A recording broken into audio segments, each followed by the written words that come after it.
Cet épisode est une présentation de benpromo.ca. benpromo.ca imprime ta merch, que ce soit pour ton band, ton entreprise ou ton organisme.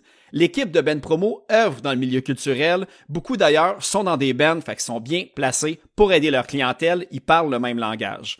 Ils sont aussi là pour donner des conseils afin d'éviter que tu imprimes n'importe quoi. Ils vont te guider dans le choix des couleurs et dans le choix des quantités à imprimer pour éviter que ça te coûte trop cher. Ils ont l'expertise, c'est vraiment une équipe de confiance. BenPromo veut que tes produits soient beaux et qu'il y ait de la diversité. Ils ont même un certain penchant pour les sérigraphies de logos de band en branche d'arbre ou en décharge électrique. Ils trippent vraiment sur les polices de caractère indéchiffrables mais qui look vraiment cool. C'est leur spécialité. Faut aussi dire que les personnes qui achètent sur benpromo.ca, c'est surtout des fans de musique qui veulent qu'il y ait le plus d'argent possible qui retourne directement dans les poches de l'artiste. BenPromo coupe le plus d'intermédiaires possible pour réussir à atteindre cet objectif. benpromo.ca, c'est aussi une boutique en ligne, fait que si tu as des produits à vendre mais que tu n'as pas l'envie ni le temps de gérer une boutique en ligne, BenPromo est là pour ça. On y retrouve des CD, des vinyles, pas mal de trucs de Slam Disc, de Hell for Breakfast, mais aussi j'ai trouvé 2 pépites, dont le band Metalcore Distant Going Under, pour ceux qui connaissent band du podcast Sans Retenue, était là-dedans. Fait que vous pouvez même vous procurer des deep cuts de Distant Going Under sur benpromo.ca. Fait que allez checker ça. Sinon, vêtements, t-shirts, jogging, hoodie, long sleeve, il y a des porte-clés, des pages, des macarons. Il distribue même les livres Macadam et le Jailhouse Rock Café. Pour ceux qui savent, j'ai reçu les invités et ceux qui trippent Histoire de la scène locale. Ces 2 livres-là sont pour vous et se retrouvent sur la boutique en ligne. Vous avez peut-être entendu parler aussi, c'est même eux qui ont imprimé les Luciens, les trophées des Gamiques. Alors s'il y a quelque chose là-dedans qui vous parle, communiquez pour plus d'informations avec benpromo.ca. benpromo.ca, c'est l'équipe de confiance pour tout ce qui a attrait à votre merch de Ben et d'entreprise. Donc, allez consulter le benpromo.ca. Salut tout le monde, bienvenue sur le Clash Podcast, le podcast qui traite de punk rock québécois. Aujourd'hui, on a vraiment un gros show. Puis d'ailleurs, je vais commencer en remerciant Monsieur Fred Jérôme et JF Ailleurs, que je suis rentré en contact avec eux, en fait, pour essayer d'avoir le moyen d'obtenir cet invité aujourd'hui. Mais c'est finalement Monsieur Jesse Fuchs qui m'a donné le bon contact et je reçois, très content aujourd'hui, Sébastien Lefebvre de Simple Plan. Ça fait longtemps que je veux recevoir Simple Plan. Évidemment, c'est un des artistes québécois qui rayonne le plus à travers la planète. Aussi, tu sais, on parle tout le temps du lien entre Reset et Simple Plan, mais aujourd'hui, ce qui est vraiment le fun, c'est que Sébastien n'était pas dans Reset et je suis vraiment curieux de savoir un petit peu son parcours musical avant de rentrer dans Simple Plan. Donc, il y aura ça aussi qui sera question aujourd'hui. Sinon, aussi, c'est leur 25e anniversaire. Ils ont sorti un box set l'année passée et ils ont même annoncé récemment dans le spectacle When We Were Young, qu'il va y avoir un documentaire sur Prime Video l'année prochaine. Donc, allez suivre évidemment les réseaux sociaux si ça vous intéresse. Et aussi, Simple Plan, c'est la fondation Simple Plan. On parle beaucoup de la relève ici au podcast. Puis, Simple Plan, leur fondation, vient en aide aux jeunes. Donc, si vous êtes en moyen, allez donner un petit peu d'argent parce qu'évidemment, c'est une cause très noble qu'on encourage beaucoup. Donc, allez vérifier le site de la Fondation Simple Plan aussi. Sinon, je suis vraiment content. 2 nouveaux membres Patreon depuis le dernier enregistrement. J'ai Alexandra et Yves de Fan et Feu Futur Moi. Donc, merci beaucoup. Et d'ailleurs, allez regarder les sites de Fan et de Feu Futur Moi parce qu'au cours de l'année 2024, ils ont tous les 2 sorti des nouveaux albums. Donc, allez vérifier ça. Puis, si vous voulez faire comme Alexandra et Yves, c'est 3$ par mois pour l'audio d'avance, 6$ par mois pour la vidéo d'avance. Et évidemment, dans les 2 cas, vous êtes automatiquement éligible à gagner des prix quand j'ai des trucs à faire tirer. Juste avant d'aller à l'épisode, j'aimerais dire un gros merci à Monsieur Simon Pelletier qui s'occupe du mix et du montage de tous les épisodes audio. Puis sinon, juste avant d'aller parler à Sébastien, on va aller écouter Ruin My Life avec un featuring de Derek de Sum 41 qui est tiré du dernier album de Simple Plan, Harder Than It Looks. Puis après, on s'entretient avec Sébastien.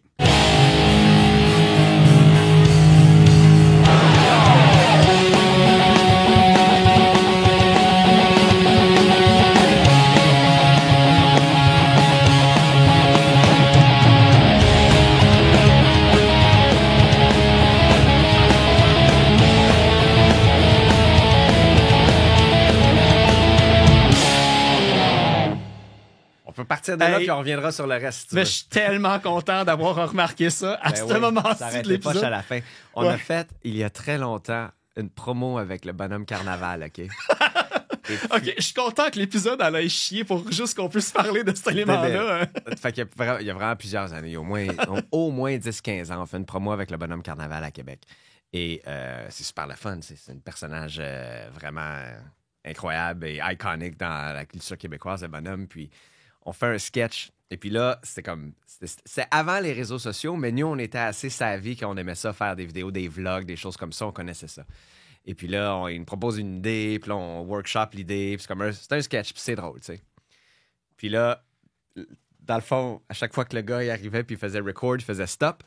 Fait que là, il enregistrait pas. Puis là, OK, parfait. Puis là, il enregistrait. Fait qu'il y a environ 15 minutes de plancher, puis il n'y a rien eu du sketch du tout, puis c'est jamais sorti. Puis c'est comme, hey man, c'était plein. Faudrait le refaire. Là. On était comme à la fin de notre journée de presse. Comme, toi, c'est ça, ton temps, il est compté. Là, tout est bien cédulé. Là, ouais. C'était plate, puis on l'a jamais refait. Puis c'est jamais sorti. Mais non, mais du plancher, tu sais.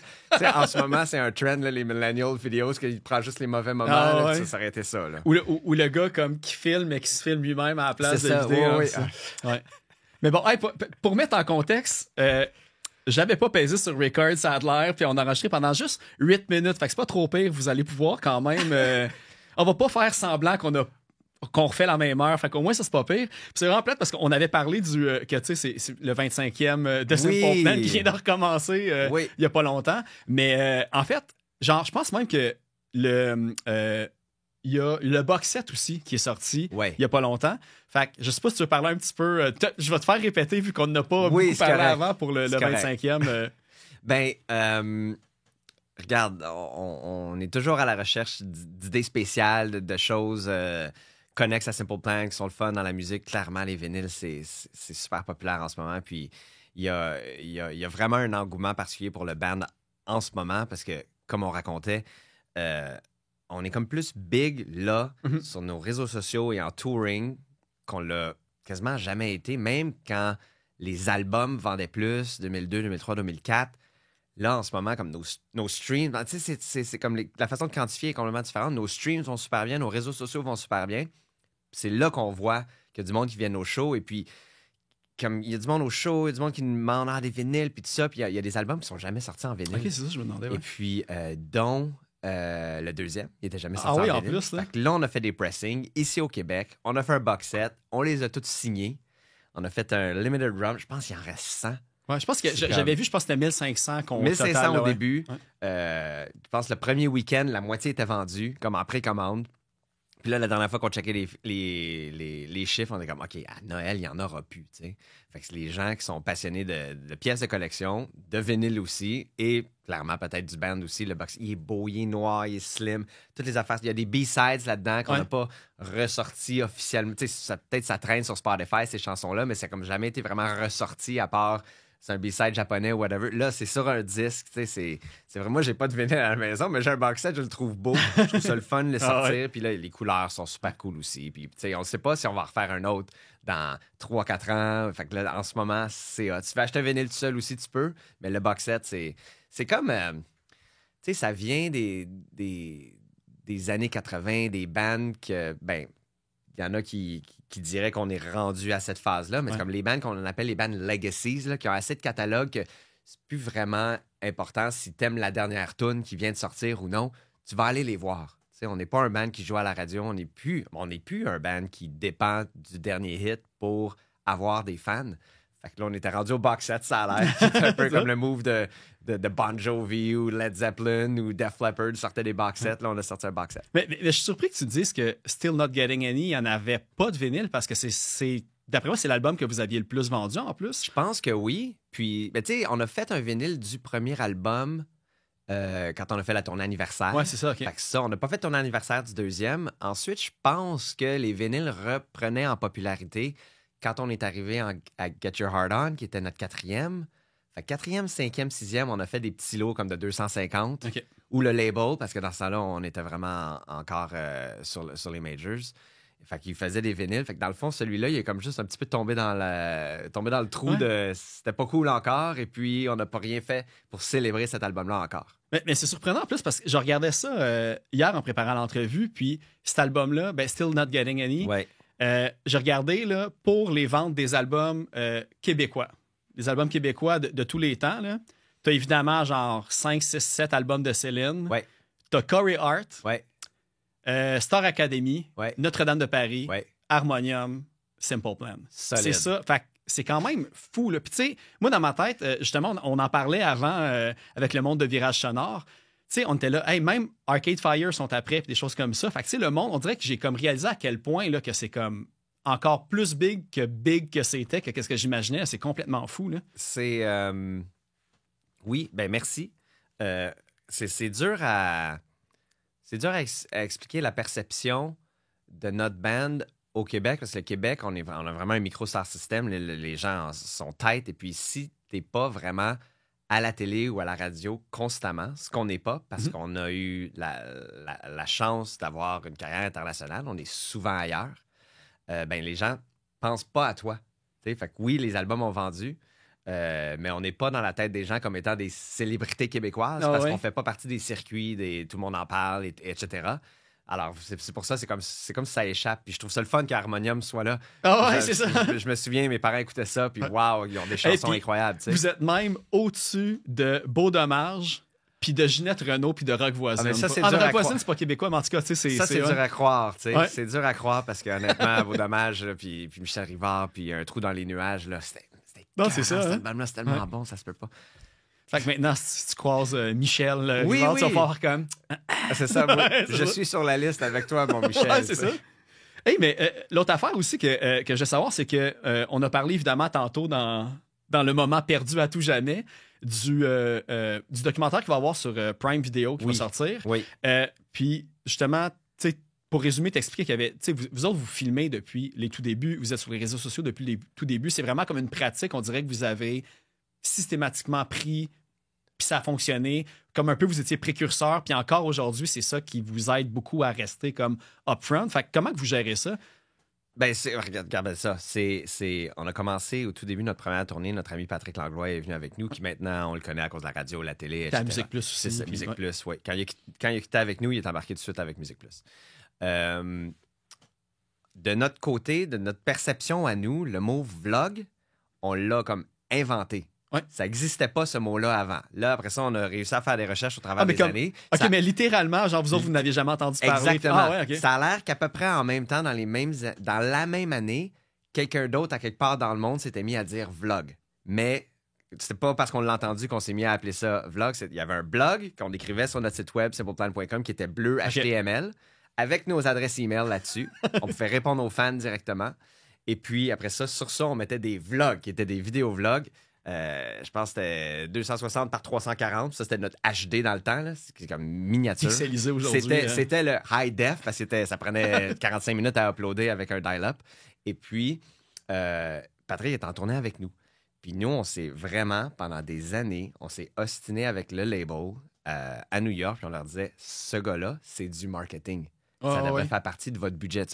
Personne n'avait d'argent dans ce temps-là. On essayait de l'aider à payer son salaire, ses chambres d'hôtel, ses vols, etc. C'est du marketing. Puis t'es comme, non, c'est juste votre ami qui vous suit. Je suis comme, non, c'est comme les réseaux sociaux. Ça comme ça va mais... juste servir pour faire un montage dans un vidéoclip. Exact. Nous, on se tenait avec eux puis on leur disait, non, c'est important ces affaires-là. Puis c'est un petit peu le original content creator dans la scène, en tout cas, Patrick Langlois. Et puis maintenant, c'est pratique courante. On a plus... Quand on a fait When We Were Young... il y avait le band, on est 4. Il y avait notre équipe technique, ils sont 1, 2, 3, 4, 5. Puis je pense qu'on avait 6 personnes de contenu. Il y avait plus de content people qu'on appelle. Clairement, il y a des amis qui sont juste je vais vous shooter cette journée-là. Tu sais, c'est pas pratique courante d'avoir 6 personnes de content. D'habitude, on en a 2 ou 3. Mais ça fait partie du... Il y avait à couvrir ce jour-là. Ben oui, mais ça fait partie... Comme on fait au moins... presque 1 heure de contenu par jour, juste que ce soit des drôles scènes TikTok ou que ce soit juste des photoshoots pour justement alimenter les réseaux sociaux. C'est juste, ça fait partie de ce qu'on fait. C'est du marketing. Mais c'est rendu là, que ça doit faire partie même de votre agenda quotidien. Là, vous en faites vraiment beaucoup. Puis ça fait partie de tout le temps rester comme accessible à tout le monde, que le monde sache que vous êtes là. Mais à l'origine, vous autres, c'était-tu, on le fait pour essayer ou vous aviez vraiment comme une vision... que ça allait fonctionner comme ça ou Ben non, c'était aucun des deux. En fait, nous, on le faisait juste parce qu'on appréciait être proche et accessible des fans.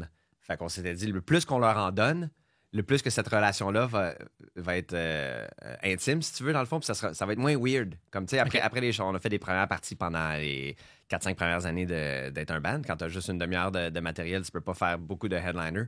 Et puis, après le show, on s'en allait à la table de merch où est-ce qu'il y avait les t-shirts, puis on rencontrait tout le monde, on parlait. Puis, à un moment donné, à travers là, ça s'est mis à faire des petits line-up parce que là, on devenait de plus en plus populaire. Là, on a fait comme, OK, il va falloir qu'on change l'approche parce que là, ça marche pas. Que là, on s'est mis à faire des meet and greet. Puis, comme vraiment, c'est dit, OK, à telle heure, on rencontre du monde et tout ça. Puis, ça a évolué comme ça. Mais le but, c'était vraiment juste.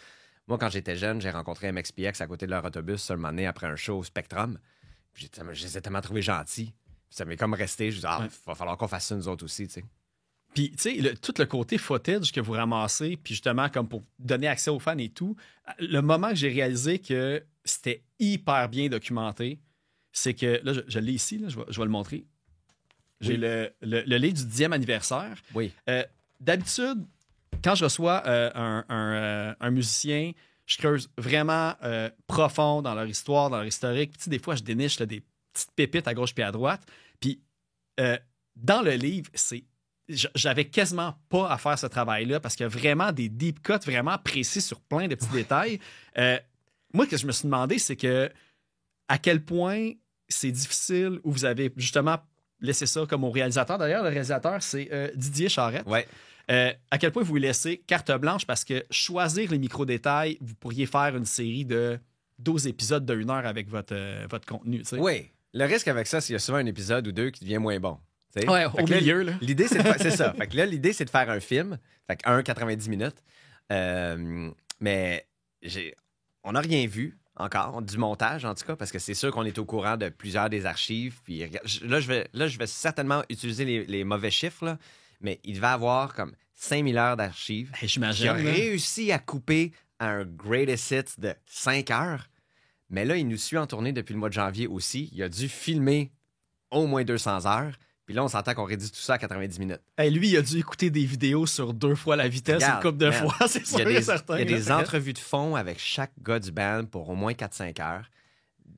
Notre gérant, des gens de la compagnie 10 avec qui on a travaillé, Mark Hoppus est dedans, Sum 41 est dedans, Avril Lavigne, Sugar Ray. Il y a du monde, il y a du contenu, de réduire ça, de faire une espèce de highlight reel sans étant juste comme regardez comme ils sont bons et fins et gentils parce que pas une histoire intéressante. Ça, c'est vraiment, on veut parler, j'imagine, des derniers 25 ans, des difficultés, de comment on se sent maintenant par rapport à comment on se sentait il y a 25 ans quand on a commencé, qu'est-ce qui a évolué, qu'est-ce qui a changé, qu'est-ce qui n'a pas changé.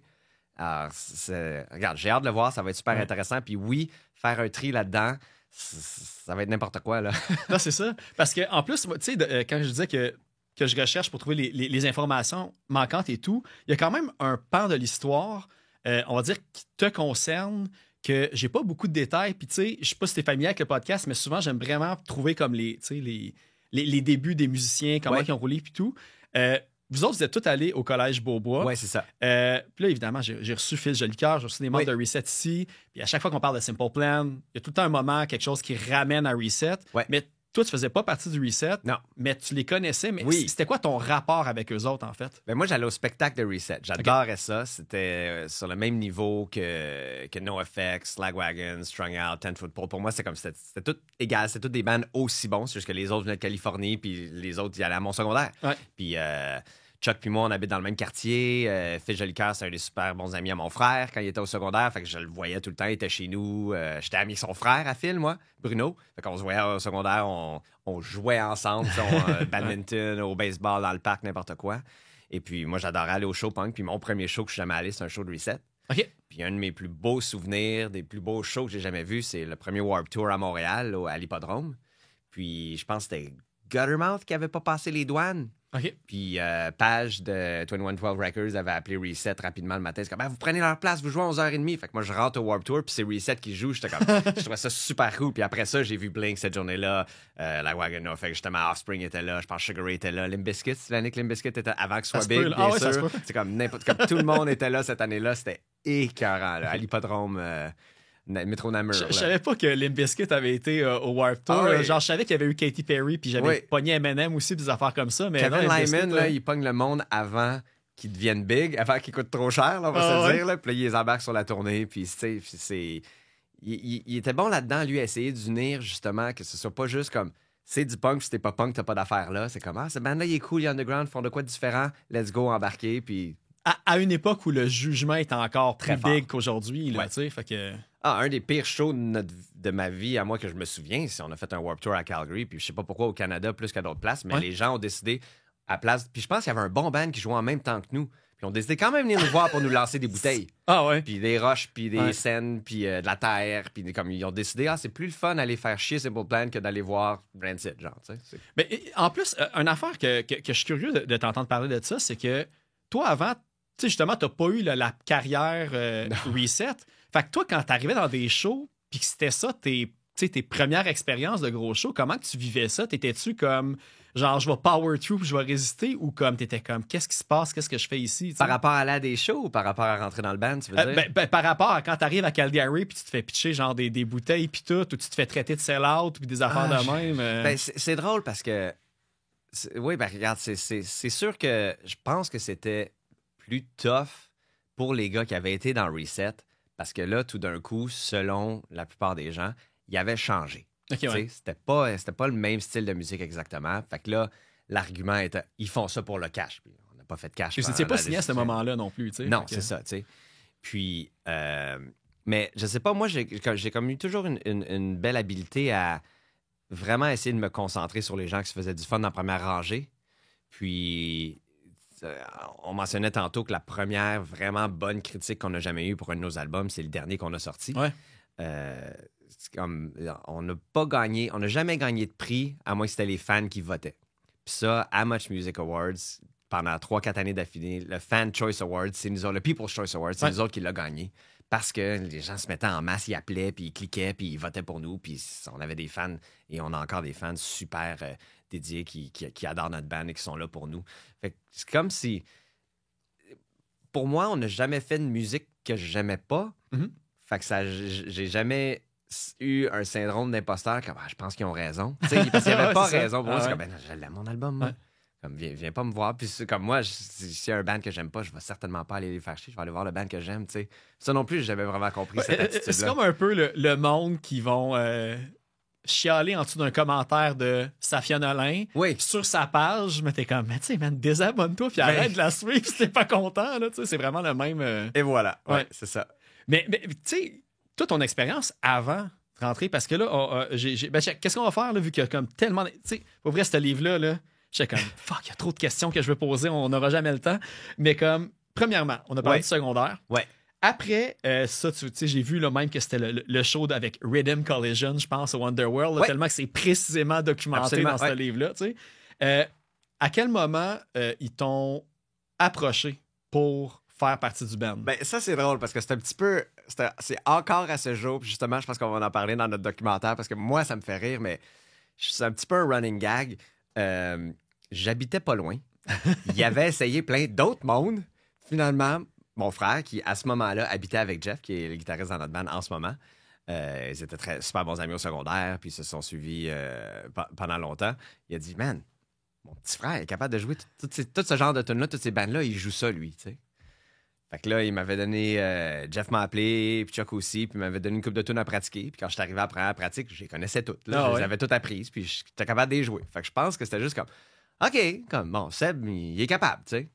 Puis là, une autre pratique. Puis moi, c'est drôle parce que j'habitais vraiment proche de chez Chuck. C'est clairement là qu'on pratiquait parce que c'est lui qui avait un drum, tu sais. Fait qu'on pratiquait dans le sous-sol chez ses parents.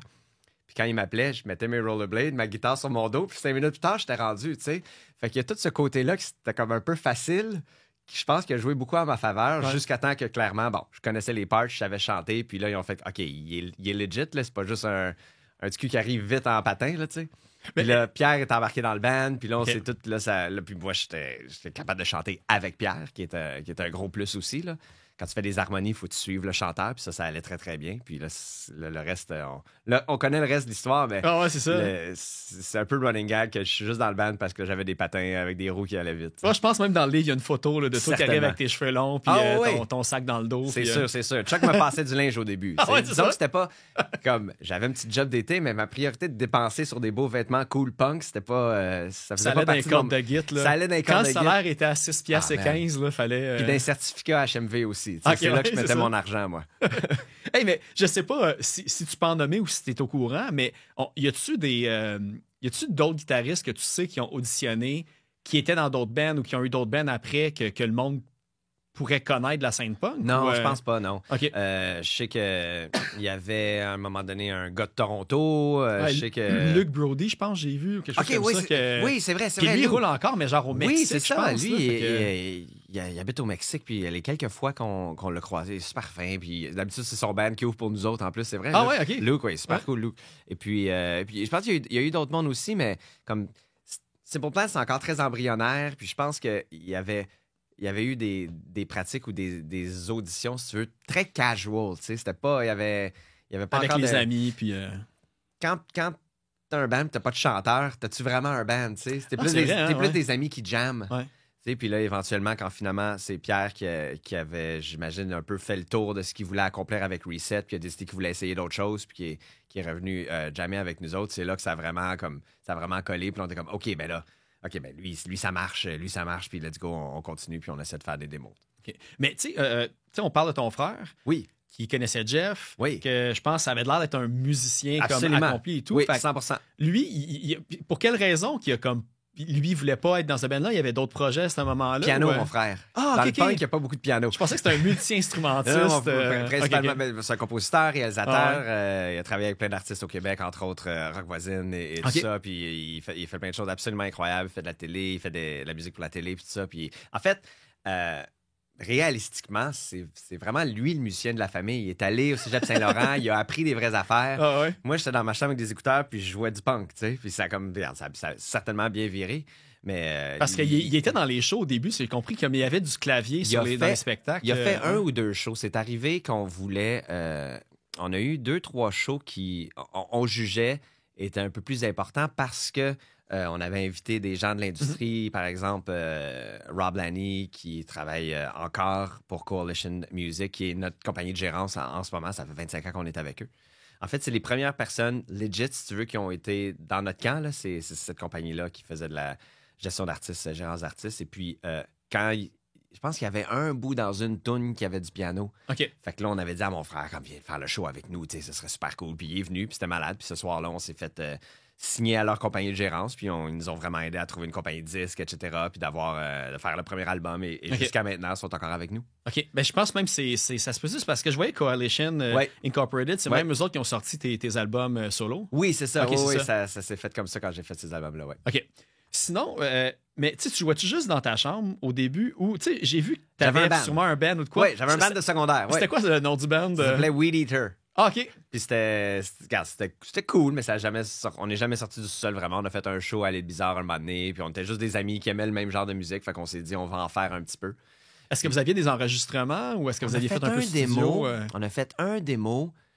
Hey, on n'avait pas une scène, hein? On avait fait un démo à une place, ça avait été correct. C'était pas...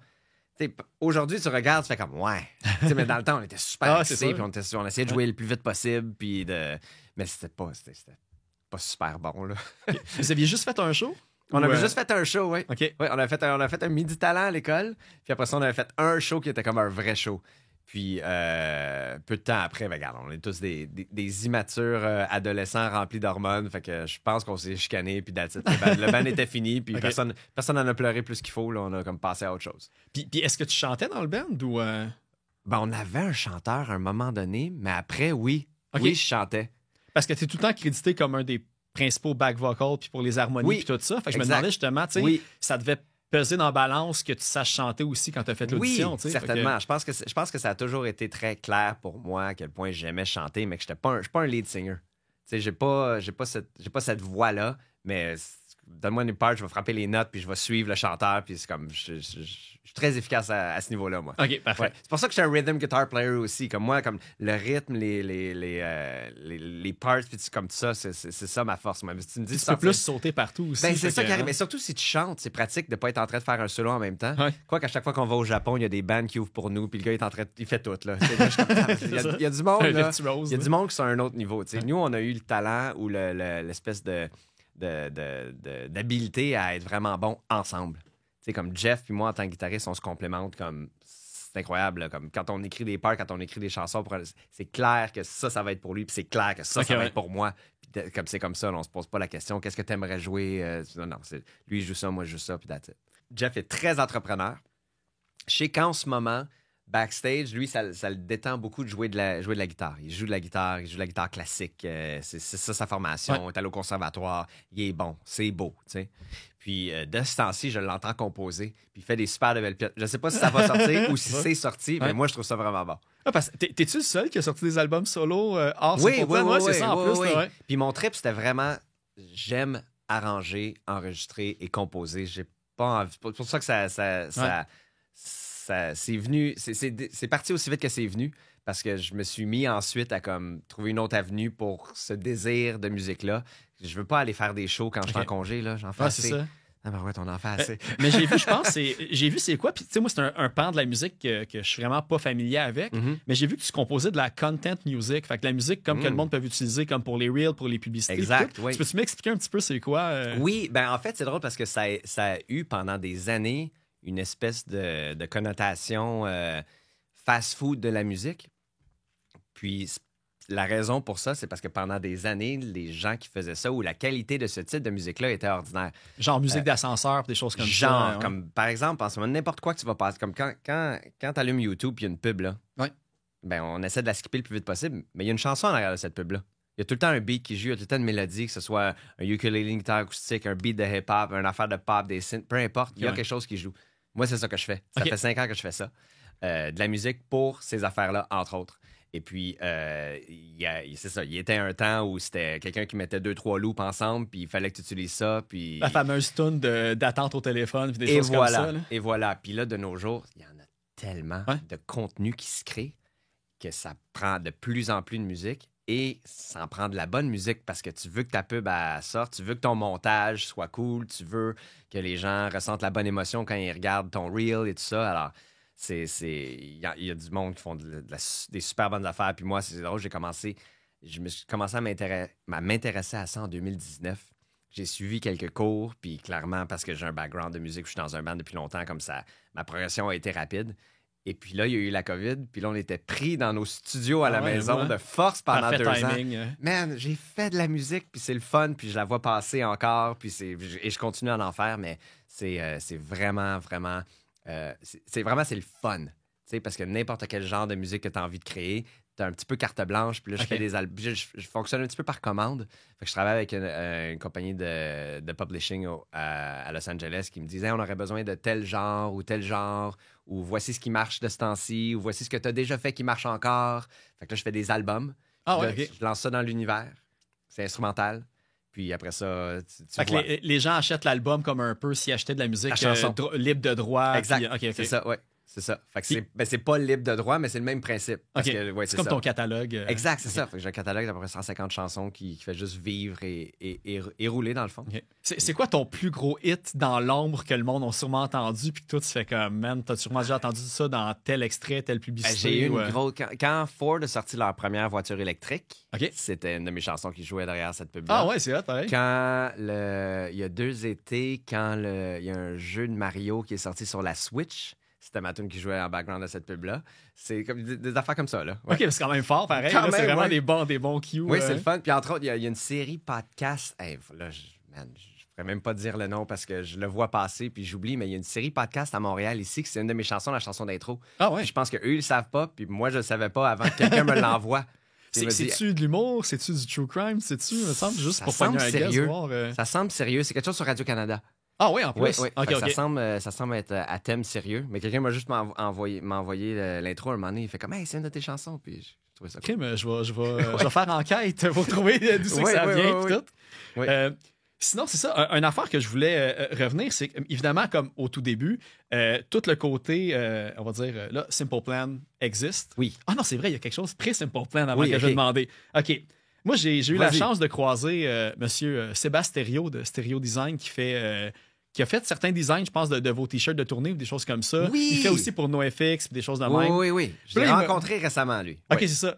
Ah oui, c'est ça, parce que je pense qu'il était à Toronto, d'ailleurs. Je pense qu'il était. Ouais, c'est ça, exact. Exact. Je l'ai vu au loin, mais il était entouré de sécurité, fait que j'ai pas pu aller faire un petit high five. Je l'ai sûr. croisé par après. C'est un big deal. Ouais, mais c'est ça, là. C'est un autre game. L'affaire que j'ai vue, c'est qu'il m'a dit demande-leur si, sur le Simple Plan, s'ils se souviennent du nom One-Legged Dog. Oui, One-Legged Duck. Doc? Ok, Duck, c'est bon, moi j'avais ok. pas dit. Ok. Il y a très, très, très longtemps, dans le temps de Reset, Chuck et Pierre avaient rencontré, déjà joué avec Blink-182, dans le temps qu'ils faisaient la tournée de Cheshire Cat, puis ils avaient joué à Montréal avec eux. Et puis, Chuck a toujours été un énorme fan de Blink-182, et puis il les avait rencontrés, ils trouvaient le fun. Puis, je sais pas comment, mais ils s'étaient échangés les emails. Fait que là, il y avait leur hotmail, un et l'autre. Et puis, quand ils ont sorti Enema of the State, faisait une promo, ils passaient par Montréal. Fait que là, Chuck l'a rencontré au show, ils sont allés manger, puis tout ça. Et puis, je pense que c'est à ce moment-là que Chuck a glissé peut-être un des premiers démos de Simple Plan Ok. à Mark. Et puis, ça s'appelait pas Simple Plan, c'était juste comme, Il y hey, avait on a pas un de nom band, on encore. travaille. Ok. Peut-être qu'il y avait un... Il me semble qu'il n'y en avait pas.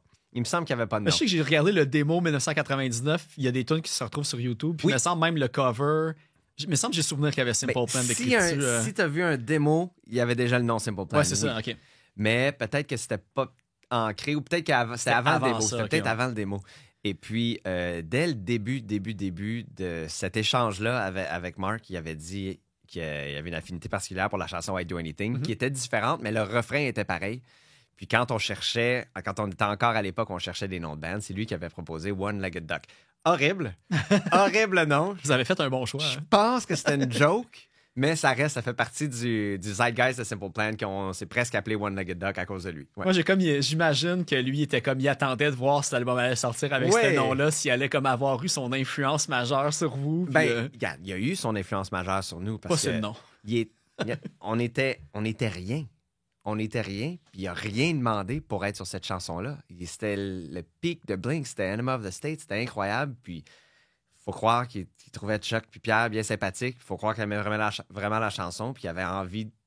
C'est une faveur, là. C'est vraiment juste une faveur. Il a chanté sur notre tune, un band inconnu, il a mis son stamp of approval. Moi, j'aime ça, je m'appelle Mark Hoppus, puis j'aime ça. C'est énorme, là. Ouais, mais il l'avait fait avec peut-être un ou deux autres bands. Je me souviens, moi, juste de Phoenix TX, mais il me semble qu'il y en avait un Oui. autre aussi qui avait fait ça au même Phoenix moment. TX, puis, qui était parti en tournée avec eux. Ouais. Et puis, je sais qu'au tout début de la célébrité de Blink, il parlait beaucoup de Jimmy Eat World. Ouais. Mais il n'a pas chanté avec eux. Mais tu sais, par après, il a fait de la réalisation, entre autres, avec c'est des soundtracks. Puis je pense quelques autres bands depuis, il a fait des featuring. Mais dans ce temps-là, c'était hot, là. Ouais. C'était vraiment hot. Maintenant, parce que ça me fait penser, tu as parlé de I'd Do Anything. J'ai écouté le vidéoclip Ouais. hier. J'avais deux questions par rapport à ça. La première, est-ce que vous savez, les deux punks, que je pense ça a été tourné à Cleveland Oui. avec eux autres, Oui, est-ce oui. que vous savez, c'est que les deux punks aujourd'hui, qu'est-ce qu'ils sont devenus Non. ceux dans Domp? Je ne sais pas. Tout ce que je sais, c'est que ça a été tourné comme l'après-midi du Punk Disaster Tour, puis on voulait Mark dans le vidéo, puis il a dit, encore une fois, il a dit oui. Là, il aurait pu dire, je fais pas votre vidéo, les gars, tu sais. Puis il voulait pas avoir l'air trop nono, parce que là, dans le temps, c'est bien le fun d'avoir du Blink nono, mais il commençait à s'habiller en noir, là, tu sais. Ok, il ouais, commençait à être un petit peu plus pensé à l'album d'après, qui allait être un petit peu plus dark, tu sais. Puis là, on loue un endroit, puis là, on a le art department. Il loue des antiquités, puis comme toute la patente, puis le gars, il apporte des meubles de chez sa grand-mère, tu sais, puis tout ça. Ok. Puis là, il dit, hey man, c'est les meubles de chez ma grand-mère, faites attention à la télé, tu sais. Je pense que la première affaire que Mark a faite, il a pris un bat, il a cassé la télé. Genre, Pour c'est vrai, là, c'est écœurant. Mais les deux autres punks, je me souviens pas. Ok, c'est ça. Je me demande même s'ils n'ont pas juste été même repêchés au show, puis ils ont dit, Ouais, hey, ça parce vous tente que d'être dans la vidéo. Ils ont tu sais. vraiment l'air d'avoir été castés pour être super, tu sais, le punk là, avec le mohawk, Ouais. les studs puis tout. Ouais. On dirait justement pour faire comme un contrebalan avec, tu sais, parce que Blink, il y avait eu les mêmes un peu jugements que Simple Ouais. Plan au début avec leur changement de son, mais tu sais, vous autres, c'était Ouais. votre son, là, c'était pas Ouais. un reset. Fait que j'ai l'impression que c'était comme un coup volontaire un petit peu de faire comme les deux punks sont là, puis ils ont l'air d'être super attachants en plus, puis Ouais. content d'être là. Fait que- Ben, Mark, il flirte un petit peu Ouais, avec. ouais, c'est ça. Mais regarde, honnêtement, je sais pas si la pensée est allée si loin que ça pour faire le contrebalan, mais je pense que c'était l'esthétique. Là, Ah, tu sais, exact. comme on faisait nous, on n'a jamais essayé d'avoir l'air trop punk, mais on était dans le pop-punk, là, tu sais, vraiment, ouais. là, le Mais début vous 2000. cadriez dans l'esthétique même de ce moment-là. Puis tout que, Oui. tu sais, autant le monde qui allait voir des shows que les bands, c'était ça l'esthétique aussi. Mais tu sais, tout ça, c'est fait que- quand Rancid s'est mis à mettre des chandails de Simple Plan sur la scène, on s'est dit Ouais. comme, OK, bon, je pense qu'on fait partie de la gang un petit peu, là, à un certain niveau, tu sais. Ouais. Ça a dû quand même pas mal aider parce que j'ai vu aussi que Fat Mike allait être dans le documentaire Oui, aussi. oh oui, dans le documentaire, il est vraiment En là. masse, là. c'est Oh ça. oui. Parce que je sais que je sais pas si vous. Est-ce qu'il y avait eu des démos d'envoyer à Fat Records? Oui. Ou, OK. Oui. Puis d'ailleurs, il avait été très, très gentil dans leur rejet, si tu veux, là, parce qu'il avait dit non. Mais très poli, comme c'est cool ce que vous faites, on cherche pas, c'est pas ce qu'on cherche en ce moment, continuez les gars. Puis La fameuse lettre C'est ça, à crochet. là, exact, oui. La réponse de Fat Records, je pense pas que c'est Mike qui l'avait écrite, mais c'est super poli, puis tu sais, c'est correct, là, tu sais, ça faisait... Puis on s'est croisés quelques fois après, puis encore une fois, comme... Des fois, tu t'imagines que les gens qui parlent au nom du punk se pensent plus punk que les punks.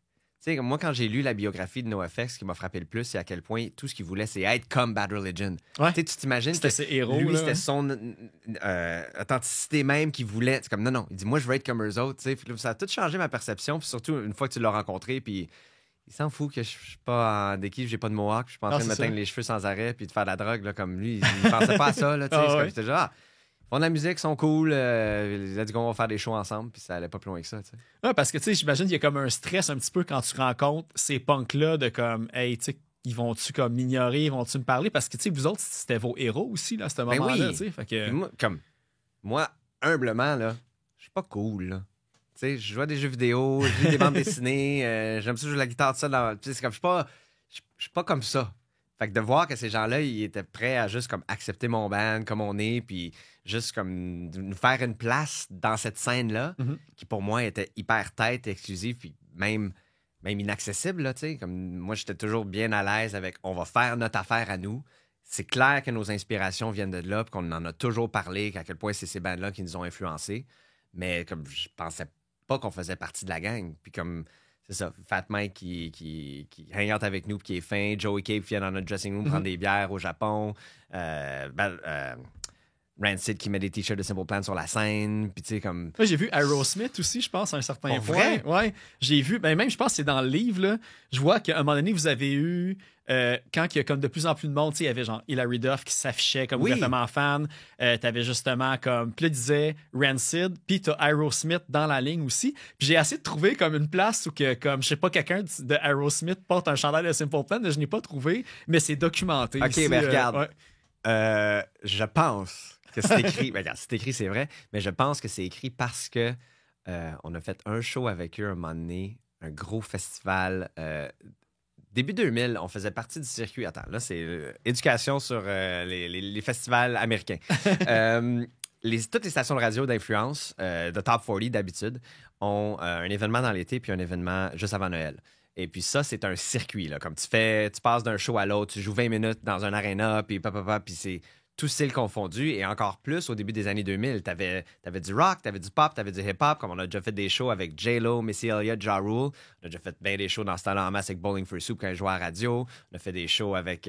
c'était les débuts de Linkin Park, ça arrivait aussi. Black Eyed Peas, beaucoup. Ok, ouais. Puis il y en avait un moment donné, c'était au Giant Stadium, je pense. Puis il y avait Mariah Carey, il y avait Aerosmith, puis...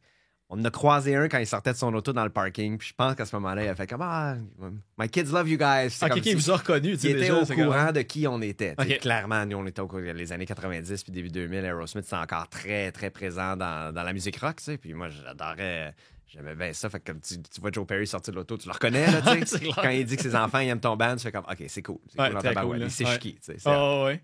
C'est un bon street cred Man. du rock. Oui, quand même, tu sais, quand même. Puis je pense que ça va être un petit peu... C'est un petit peu un thème qui va revenir dans le documentaire, justement, qui va sortir l'année prochaine. C'est comme toutes les insécurités face à avoir eu cette espèce de rough start-là avec le groupe en tant que... la relation avec le punk, puis ce que les gens pensaient, puis quand ils nous disaient que vous êtes pas punk, puis que comme ça pouvait... Non, mais dans le Ah temps, ouais, je sais. c'était tough. Ça là, me fait tu sais, rire à parce qu'on- chaque fois le punk pas punk. Là. Fait que, En ouais. effet, oui. Non, mais je pense que ça a eu une vraiment une espèce d'ambiance qui nous a toujours donné le désir de se prouver encore plus, puis de travailler encore plus fort, puis comme parce que c'était tellement présent au début, 2000, 2001, 2002, 2003, 2004, disons, là, puis là 2005, puis ça, on commençait à sortir de là parce qu'on avait fait nos preuves, je pense, puis on avait du succès un peu plus, mais c'est resté avec nous, puis c'est vraiment l'attitude puis l'approche qu'on a face à tout ce qu'on fait.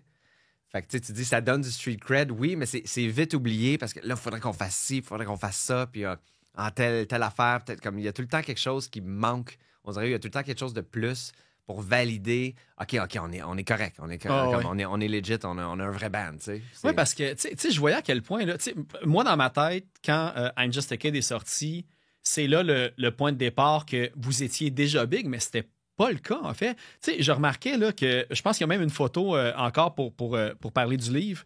Vous faisiez une tournée avec Sugar Ray. Oui. Puis comme vous étiez payé genre 250$ par show, mais pour comme jouer devant 2500 personnes. Mais à quel moment que la table a tourné, puis là, vous êtes fait comme là, maintenant, on est passé du côté de...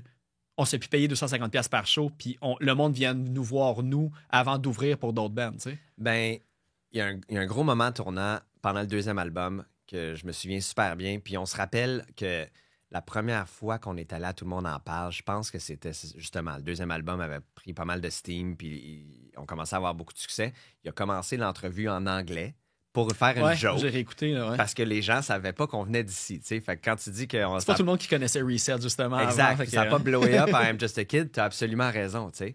Puis, à l'intérieur d'un an, en 2004, quand notre deuxième album est sorti, on a joué au Métropolis.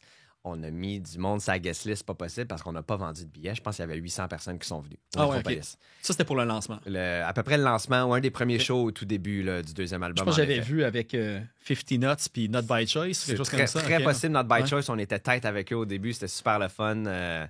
D'ailleurs, le batteur de Not By Choice a travaillé longtemps avec nous dans l'équipe de gérance Coalition et tout ça. Alors, c'est encore un très bon ami. On le voit souvent. Et puis... un an plus tard, 2005, décembre, on a sellé out le Centre Bell. Alors, il s'est passé quelque chose dans cet engouement-là du deuxième album qui était... Donc, moi, je te dirais, ce serait ça le moment pas mal, parce que je pense qu'on a embarqué sur scène, puis je me souviens, comme après 3 chansons, on faisait comme... OK, c'est hot. Là. C'est vite, là, comme ascension. On était émus, là. Comme, on a pris une pause après l'intro du son. On commence, on embarque, 3 chansons d'affilée, puis là, on a fait comme... OK, mais le monde crie fort en tabarouette, c'est cool, puis on a des fans ici, puis ils sont venus pour nous voir, puis là, comme, c'était hot, là. Comme on n'était pas sûr si on allait seller out le Centre Bell, puis quand ça a tout vendu, on était comme, OK, ça commence à aller bien. Spectrum au Centre Bell dans la même année, c'est comme un bon step. Quand même, ouais. Fait en dedans d'un an, fait que 2004 à 2005, on était rendu en décembre, puis c'est, ouais.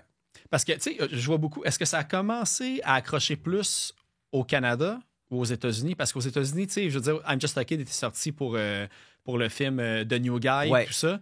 Est-ce qu'il y avait eu plus de ventes même au Canada qu'aux États-Unis, malgré la population et la popularité? Je sais pas comment ça s'est passé. Non, je pense que ça s'est passé pas mal plus vite aux États-Unis, même si, de notre perception à nous, ça a vraiment été une pente montante graduelle. T'sais, on a fait des premières parties longtemps, mais ce qui nous a beaucoup aidé, c'est qu'on a été sur MTV assez rapidement.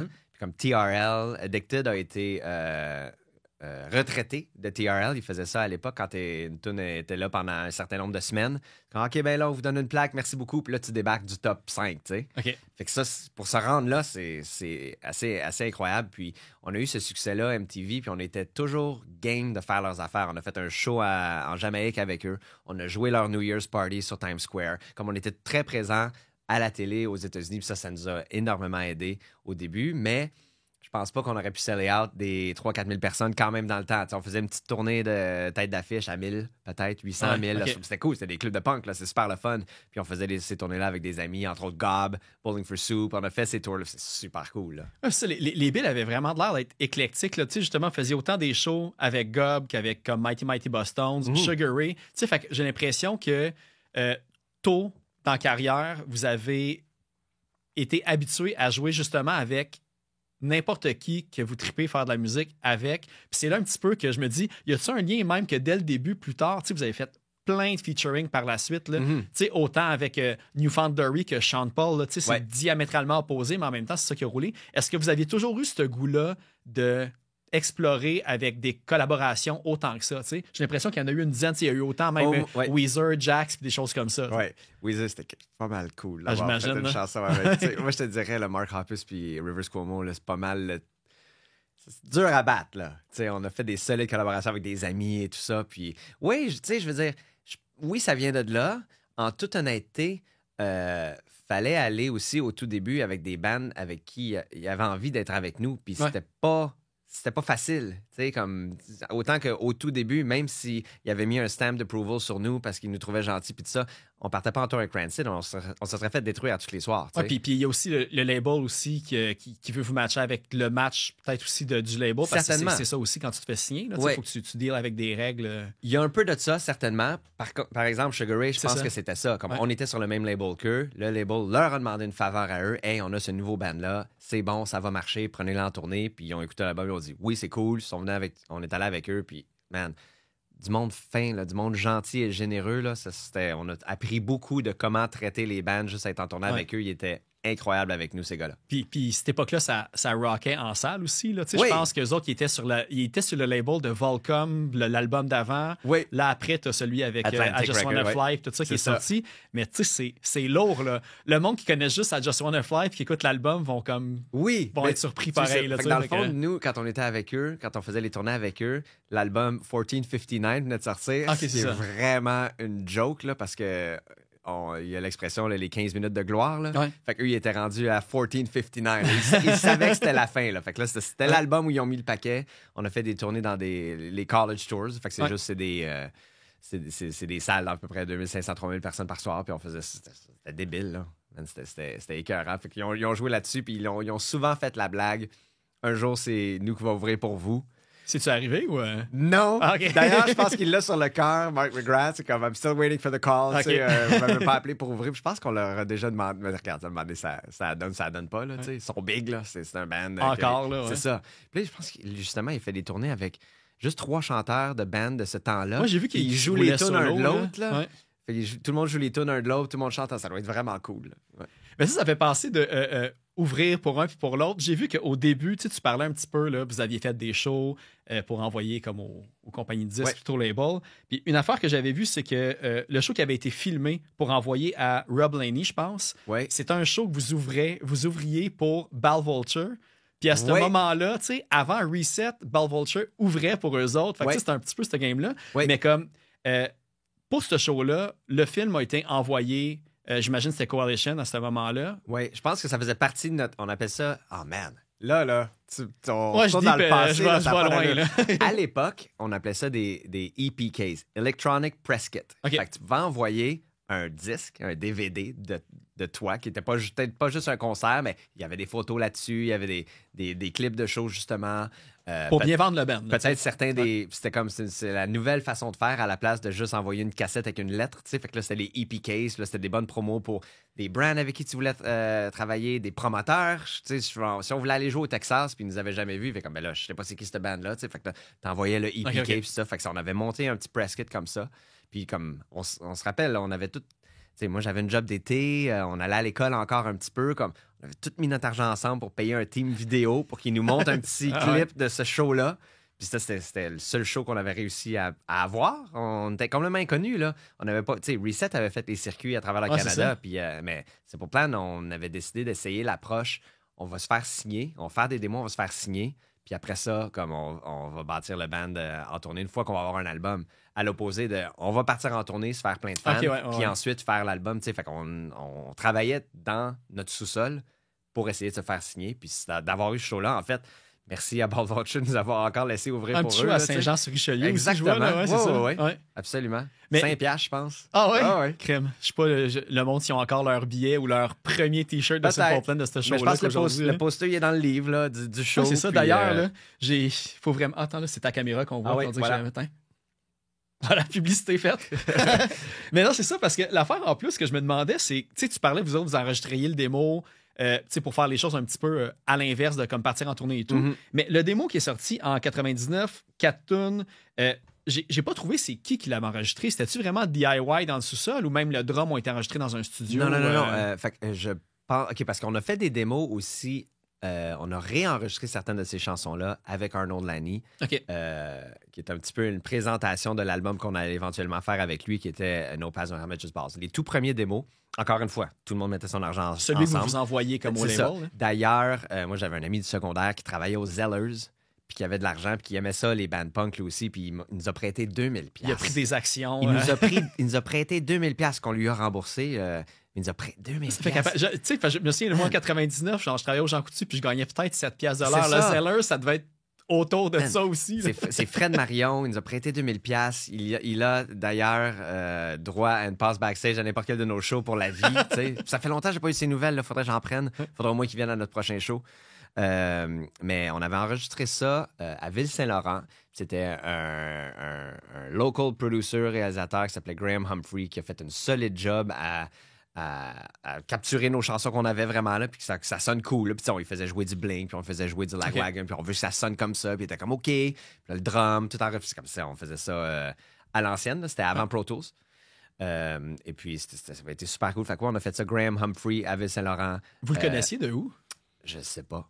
Je le sais pas. C'est ça, je sais, mais il me semble que j'avais regardé un petit peu son catalogue, puis j'avais pas trouvé grand-chose. Je pense que c'est les connexions à Jeff. OK. Puis lui, il travaillait dans le hi-fi audio, là, puis peut-être que c'est comme ça que Jeff l'avait déjà rencontré. Puis oui, fait qu'on a fini par enregistrer dans son studio legit, mais c'est un studio tout seul aussi. Mais OK, il y avait du beau gear vintage, comme c'est un passionné de son. Fait que lui, il nous avait enregistré, ouais. OK. Puis là, je pense que je viens de faire le lien, là, mais à ce moment-là, vous aviez encore Touchdown 999 en tête, ça se peut-tu? Puis c'est lui qui a trouvé le nom, ça se peut-tu? Oui, OK. oui. Fait qu'il y a une histoire qui ressemble à ça. Je pense qu'on a jamais aimé Touchdown, mais c'était la seule affaire qui restait. Puis quand Chuck se faisait passer pour notre gérant, quand il envoyait des paquets, « Hey, ça s'en vient par FedEx. Je suis Chuck Como, gérant de Touchdown Management. J'ai un band. Le démo s'en vient. » Puis comme il a gardé ce nom-là, même quand il envoyait des démos de Simple Plan. Puis c'est lui qui nous avait parlé qu'il avait vu le film A Simple Plan Ouais, avec... ça, c'est A Simple Plan. Ouais. Puis on avait justement le show à Saint-Jean qui s'en venait. Okay. Et puis là, on a fait comme, OK, ben là, on va juste s'appeler Simple Plan pour le show, puis on changera de nom après. On n'a jamais changé de nom. Parce qu'on voulait pas décevoir les 23 fans qui nous avaient vus. C'est ça. Pour pas les perdre non plus, exact, les garder, un peu de rétention. Oui, c'est ça. Mais est-ce que vous avez déjà rencontré Billy Bob Thornton ou Bill Paxton ou Sam Raimi? Non, que c'est tout? Malheureusement, non. Non, ça serait bien... ça serait clairement une histoire à leur raconter si jamais on les rencontre. Ouais. Il pourrait avoir un vidéoclip là, crossover, là, genre un remake de Simple Plan avec la band. Puis, ça fait longtemps que je l'ai vu. C'était une affaire, je pense qu'il y avait un avion qui crashait, puis il y avait de l'argent dedans. C'était un petit peu ouais. C'était bien bon, mais ça avait été même bien. Il me semble que c'était bien bon. Je l'ai vu, il me semble, dans ce temps-là. Ouais, c'est ça fait quasiment plus que 25 ans de ça. Là. C'est ça. Ouais. Puis sinon, l'autre truc, parce que là, j'essaie de comme faire un petit peu la chronologie des choses. Je check tes notes parce que tu sors des affaires que je me souviens plus. Mais je le sais, là, mais je suis content parce que en fait, moi, c'est ça mon gagne-pain de ce salaire-là, c'est quand que je vois que le monde sont comme surpris que je sors des espèces d'affaires deep cut. C'est mon signature move de trucs. Okay. Fait que j'en ai d'autres. J'en ai d'autres d'ailleurs. J'essaie de voir la chronologie des choses. Puis, ouf, une ça, des j'ai affaires... de la misère avec la chronologie, moi. Vas-y. Fait que là, 99, le démo. Il y a eu le show avec Ball Vulture, vous avez envoyé les affaires à filmer. Puis il y a le show que vous avez monté au Clyde's ouais. pour le show qui d'ailleurs, je pense, mon frère a joué. Il a joué là, OK. Ouais. Puis le Clyde's a eu un autre nom par après, je me souviens plus c'est quoi, le Pourvoyeur, je pense, puis ça a fermé il n'y a pas si longtemps que ça en plus, malheureusement. Mais comme ce show-là, c'était fait pour Arnold Lanni ou son frère, ou c'était vraiment un show que vous aviez déjà booké puis vous l'avez invité? Non, c'était pour lui. Il disait, il avait entendu nos démos. En fait, quelqu'un dans son équipe, parce que je suppose à l'époque, il recevait des piles et des piles de cassettes et de démos. Quelqu'un dans son équipe avait fait comme, hey, écoute ça, c'est bon, celui-là. Fait que là, il y avait Rob Lanni et puis Eric Lawrence. En ce moment, c'est plus. Ben, en fait, depuis toujours, ça a plus été Eric Lawrence qui est notre gérant à nous. Rob Lanni était occupé avec Finger Eleven, puis d'autres bands, puis Eric Lawrence, lui, faisait plus Our Lady Peace, etc. Ouais. Mais c'était Rob qui était venu nous voir, qui disait « J'aimerais ça venir vous voir ». Puis je sais plus si c'était parce qu'il était en ville pour quelque chose ou il nous a dit « Je pourrais venir telle date », mais ce show-là était pour lui. Okay. Puis on avait des amis incroyables avec du support pas possible que si on disait qu'on faisait un show, tout le monde venait. Fait que, tu sais, on avait peut-être une base d'une 50aine de personnes qui allaient venir puis qui allaient connaître 3-4 refrains au moins des chansons qu'on allait jouer. Fait que tu te trouves à avoir un petit sing-along. Puis je suppose, je me souviens plus s'il y avait eu un band qui jouait après ou avant. C'est ça, c'était écrit with special guests. Fait que ça, c'était une de mes questions. Je me demandais si tu t'en souvenais, s'il y avait eu un band avant. Aucune idée. Okay. Malheureusement, c'était dans l'espèce de tourbillon de « il y a quelqu'un d'important ce soir ». Je sais même pas si je savais ce que ça voulait dire dans le temps, mais il fallait jouer mieux que d'habitude, tu sais. Puis il n'y avait pas d'habitude. D'habitude, c'est dans le sous-sol. Fait que là, jouer mieux que d'habitude, c'était déjà complètement différent, tu sais, parce que tout d'un coup, on avait une foule, puis c'était un vrai show. Et puis, bien sûr, une fois qu'on a fini le spectacle, tous nos amis veulent hang out, mais là, il faut aller parler au bonhomme qui est là. Fait que là, c'est comme, OK, je te vois tantôt. Puis là, je pense qu'on était parti au restaurant. Okay. Puis je me souviendrai toujours, il était supposé me suivre dans son auto pour aller au restaurant. Puis j'ai brûlé à rouge. Puis là, lui était pris. Puis j'étais comme, oh non, pourquoi j'ai fait ça? J'étais tellement stressé. Puis je m'en souviens, c'est drôle, tu sais. Tu peux pas y envoyer le lien Google parce que là, il n'y avait pas d'iPhone encore. Je pense que j'avais 17 ans. Puis c'était comme, tu sais, je venais de commencer à conduire. Puis là, j'étais dans le West Island. Moi, j'ai grandi à Laval. Il n'y a pas d'autoroute, là. Puis là, j'étais rendu dans le West Island. Juste conduire, là, j'étais stressé. Puis là, de me faire suivre par quelqu'un, fait que j'ai passé à rouge. En tout cas, n'importe quoi. Hey, c'est vrai, Laval. Moi, Sainte-Dorothée. Sainte-Dorothée, ouais. Yes. Ouais, toi aussi? Yeah, ouais. Où ça? Moi, je lis beau. Non, moi, j'étais plus Sainte-Dorothée. Dans le temps, où il y a l'église. Ouais, c'est ça. OK. Fait que rue principale, puis boulevard Sainte-Dorothée, boulevard Sanson, je comprends. Ça. C'est ça. Je pensais pas, je me demandais si t'étais plus. Voyons, c'était pas. Pierrefonds? Non, Pierrefonds, ça, c'est. Pierre, on était tous allés à l'école à Pierrefonds. OK, c'est ça. Pierre, il était allé Bizarre. Jeff, il était à Pierrefonds.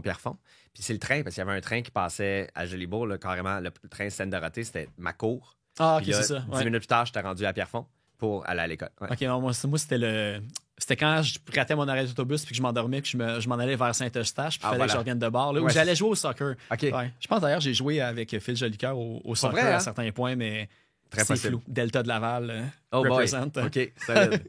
Bon, toutes les équipes à Laval s'appelaient le Delta. L'équipe de baseball s'appelait le Delta. L'équipe de soccer s'appelait le Delta. C'était bien mélangeant. C'était une bonne coalition. T'étais-tu dans le Delta? Non. Okay. Non, ben trop gêné pour ça, moi. C'est bon. Ouais. Hey, mais là, je pense à ça parce que l'affaire de que tu as perdu Arnold Laney en charge, je pense que c'est l'autre d'après au Club Zone. Il y a comme eu plein d'affaires. Ouais. Parce que ça, c'est un choix important. Oui, parce que le Clyde, c'était pour un peu vous promouvoir avec ça. Parce que entre le Clyde et le Club Zone, j'ai vu que vous avez fait genre une espèce de showcase devant comme 3-4 personnes dans une salle qui vous regardaient. Ouais. Ça doit être weird, ce genre d'affaires-là. C'est weird. Ça, on en a fait énormément. Fait qu'à partir du Clyde, puis là, on va parler. J'imagine que c'est à l'intérieur de plusieurs mois, là, mais c'est pas. Ouais, ça va l'air d'être pas mal la même année. C'est très rapide. Okay, ouais. Fait que là, au Clyde, on monte un show. À partir de ce moment-là, l'équipe de gérance décide qu'il veut travailler avec nous. Alors, eux, leur job, c'est de nous faire signer. Ils veulent qu'on ait un contre-disque. C'était notre but commun. Alors, à partir de ce moment-là, oui, on se met à faire des showcases. Essentiellement, un showcase, c'est que tu te retrouves dans une salle de conférence puis tu joues devant les gens de compagnie de disques qui potentiellement diraient oui ou non à vouloir travailler avec toi ou non. Fait qu'on en a fait quelques-uns au Canada. On en a fait à Sony, on en a fait à Aquarius Records qui venait tout juste de ramasser Sum 41. Fait que ça devenait super intéressant. Ça veut dire qu'il était game de jouer dans la scène. Moi, j'ai vu qu'il y avait une couple, là, MC, Aquarius, Sony qui avait été intéressé. Exact. Ensuite de ça, ce format-là, on l'a refait dans des lobbies de stations de radio américaines. Différents magazines américains. On se pointait avec des tout petits amplis comme ça. Chuck avait un cocktail kit avec kick snare hats et tout. Puis là, on jouait nos tunes. Puis on avait l'air fou sûrement, là, mais ça aurait été des moments réseaux sociaux incroyables aujourd'hui. Mais dans ce temps-là, c'était juste ça. Puis là, c'était comme sur l'heure du lunch. Ceux qui avaient envie de venir dans le lobby, regardaient une tune ou deux, puis ils s'en allaient. C'était très étrange. Et puis, on s'est pas fait signer au Canada, en fait. Mais là, tout ça, ça mène au Club Zone qui... Je faisais pas de show punk de ce que j'ai vu. J'avais jamais entendu parler de ce club-là, non. Jamais, tu sais, sur Crescent. Là, fait que... Le Club Zone, ce show-là, encore une fois, tout l'honneur à nos amis qui ont rempli la place, qui ont dansé, qui ont bu, puis qui ont chanté comme des fous. Mais on savait qu'il y avait quelqu'un de chez Atlantic Records qui allait être en ville. Il allait voir un autre band. Sa mission ce soir-là, c'était de décider si l'autre band allait se faire signer ou non. Je sais pas si cette information-là est publique. Je vais pas le scooper à soir. Si tu me le dis, je vais dire oui ou non. Oui, parce que l'affaire, c'est que j'étais comme... Là, j'ai fait, hey, mais tu sais, cette band-là, est-ce que vous l'avez recroisé par après? Puis tout. Plein de fois. Puis là, je vais pour le fun après, puis j'étais comme, Christy, c'était le band à Jonas, dans le fond. C'était le band à Jonas. Il y avait un clip qui passait à Musique Plus. Ouais. C'était un peu C'était comme des gros riffs de guitare, mais avec un côté plus pop-rock. Tu sais, genre, pas Creed, mais un peu en même temps. C'est ce genre de rock-là. Regarde, on s'entend que c'était pas un ou l'autre. Ça aurait pu être les deux, ça aurait pu être aucun. Ben, parce qu'il aurait pu signer eux autres avant même d'aller vous voir. C'est chacun son tour. C'est ça. Il aurait pu signer les deux puis être en feu ce soir-là. Il aurait pu signer personne puis se dire comme tout ça était possible. Là. Fait qu'on n'a pas volé la place à personne. Puis Jonas, on l'a vu plein de fois. Puis c'est un ami de la scène. Là, il a déjà chanté avec nous. Puis il a très bien réussi aussi. C'est pas comme s'il avait raté sa chance. Clairement. Fait que là, ce soir-là, il est en ville.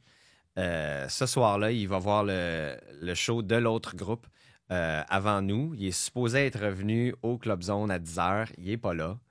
On commence-tu pas? T'sais? Puis ça, c'est quelqu'un qu'on avait envoyé notre premier démo à New York. Puis Chuck qui avait fait un appel. Bonjour, Touchdown Management, j'ai un band Simple Plan, je t'ai envoyé un démo. Écoute ça, c'est super bon. C'était écœurant, il y a un buzz pas possible au Canada. Je sais pas. Ouais. Et puis, premier démo. Il dit j'aime bien ça, continuez à m'envoyer vos idées. On envoie un deuxième démo qui, je pense, était un petit peu moins bon que le premier. Fait 3 ou 4 autres chansons qu'on avait enregistrées encore avec Graham à Ville-Saint-Laurent. Puis celui-là avait comme moins résonné, mais on l'avait renvoyé à plein d'autres mondes. Voici ce qu'on fait maintenant. C'est comme c'est cool, les gars. C'est pas ce qu'on cherche en ce moment. Tenez-moi au courant. Il a toujours été super fin. Puis c'était toujours ça, comme tenez-moi au courant, j'aime ce que vous faites. T'sais, pour lui, il l'entendait pas encore. Et puis, cet homme-là se retrouve à Montréal, Andy Karp, qui travaillait à Lava Records sous Jason Flom, qui est une légende de l'industrie de la musique de nos jours. Et puis, quand finalement il met les pieds dans la bâtisse, c'est comme, OK, les gars, let's go, on commence le show. Puis là, on commence, je pense, avec I Do Anything. Puis, c'était juste vous autres, là. C'était vraiment comme, c'était stagé pour lui, mais lui, il n'était pas vraiment au courant. Exact, c'était ça. Je pense qu'il savait. C'était stagé pour lui. On a rempli la place. C'était super cool. Encore une fois, nos amis incroyables. Moi, j'étais au cégep à ce point-là. Les amis du cégep, là, t'as le droit de boire. Fait que, c'est un party, c'est le fun. Et puis, il y a un band qui jouait après nous ce soir-là. Là. C'est un genre de jam band. Là, les gens venaient de danser, mais ça s'est vidé. Là, quand on a fini, les gens étaient là pour nous, ils sont partis. T'sais. Puis là, quand on est allé, on s'est retrouvés dans le lobby de l'hôtel de Andy Karp tout de suite après. Puis on a fait comme, puis as-tu aimé le show? Il fait comme, oui, est-ce que vous voulez travailler ensemble? C'est comme ce soir-là qu'on s'est comme fait signer, si tu veux. Puis, à cause de la connexion qu'on avait avec Coalition de Eric Lawrence et puis Rob Laney, le frère de Rob Laney, c'est Arnold Laney qui a réalisé la plupart des albums de Our Lady Peace. Et on a comme conclu que ce serait une bonne idée que vous travailliez avec lui. Comme, amenez vos chansons, rendez-les meilleures. Puis là, dans ce temps-là, la job à Andy Karp, c'était A&R. A&R, c'est Artist and Repertoire, qui était la personne à la compagnie de disques qui était un petit peu en charge de s'assurer que l'album était bon. OK. Fait que c'est lui qui venait périodiquement au studio. Ça, c'était avant qu'on puisse faire des MP3 faciles puis s'envoyer ça. Là, qui venait périodiquement au studio nous dire oui, les tunes sont super bonnes, les gars, continuez. Ou tu sais quoi, celle-là, je pense pas qu'elle devrait être sur l'album. Puis là, tu décides de te chicaner ou non. Ouais. Ou tu décides d'essayer d'écrire des chansons meilleures. Ou tu dis non, celle-là, c'est une de nos préférées. Puis là, tu as ce genre de discussion-là avec le label. Donc, en fait, en bout de ligne, on a toujours été pas mal en ligne. Et puis, on a toujours été pas mal en contrôle, si tu veux, parce que je pense qu'on avait une vision claire. Puis, on savait quand s'ostiner puis quand pas s'ostiner. Puis, les quelques fois qu'on s'est fait dire continue à travailler, ben parmi nos meilleures chansons sont sorties. Fait que ça a toujours été très bénéfique. Mais oui, là, fait que là, on parle de 99, 2000. Non, là, on est peut-être rendu en 2000. Oui, parce que j'ai vu que je pense que le moment studio après la signature, ça a duré comme 1 an et demi, 2 ans, même on and off, là, carrément. Là, fait qu'on a fait beaucoup de démo. En fait, on a fait un très bon démo. On a commencé par ça avec Arnold Laney pour savoir si on était un match. Fait que là-dessus, il y a I'm Just a Kid, I Do Anything, Worst Day Ever, des bonnes tunes. Là. On était contents, ça sonnait bien en plus. Là. Puis là, avec ça, on a commencé à faire un petit peu des shows à Toronto puis à Montréal parce que là, les gens, ils voyaient bien qu'on était capable de jouer pendant au moins 20-25 minutes du bon matériel. Ouais. Et puis, le démo qu'on passait gratuitement partout, là, un disque qu'on passait gratuitement partout, a pris vent, surtout à Toronto, parce qu'un moment donné, on a joué un show au Edgefest, puis je sais pas pourquoi, mais on arrive au petit bout qui est parfait pour un sing-along, mais on arrive au petit bout de Worst Day Ever, puis Pierre, je sais pas s'il échappe son micro, s'il oublie les paroles ou quoi que ce soit, mais il chante pas, puis toute la foule a chanté. Puis je pense qu'il devait y avoir 1000-2000 personnes devant notre scène à ce moment-là. On devait jouer à 1h30, là, comme super tôt dans le line-up. Et puis, tout le monde a chanté, puis on était comme « Oh my God, ils nous connaissent, on est big, on est big! » Puis ça, c'était avant les clips, c'était avant tout. C'était avant les clips, c'était avant le premier album. Ouais. On était sur le premier démo, si tu veux, qu'on passait gratuitement à travers Toronto, puis on avait amassé, parce qu'on avait fait quelques festivals, on avait fait le Warped Tour 2001, de Toronto et de Montréal seulement. Puis le monde commençait à nous remarquer. OK. Ouais. Puis à ce moment-là... C'était quoi la question? Ben, non, mais ça répond bien. En fait, c'était comme tout le côté, je pense, de faire signer le temps studio et tout. Mais tu disais que tu étais au cégep à ce moment-là. Oui. Est-ce que ça a été du jour au lendemain, tu signes, puis le lendemain, comme tu lâches tout? Comment que ça s'est passé? Non, j'ai réussi à finir mon cégep.